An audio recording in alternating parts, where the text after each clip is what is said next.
In front of me is Blackview Tab 16 Pro, and today I would like to show you how you can set up app lock. Begin by launching Settings and scrolling down to access Security. Then scroll down again and click on App Lock at the bottom. Now click on this switcher to activate it and pick one of those login methods. In my case, pattern. Then create it. Choose Continue at the bottom right corner and repeat it to confirm it. Following that, select Confirm.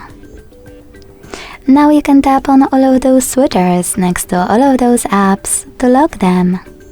So when I go back and try to access one of them, I can see that app lock is required. To disable app lock from any of those apps, go back to the same settings, click on app lock, enter it and tap on blue switchers.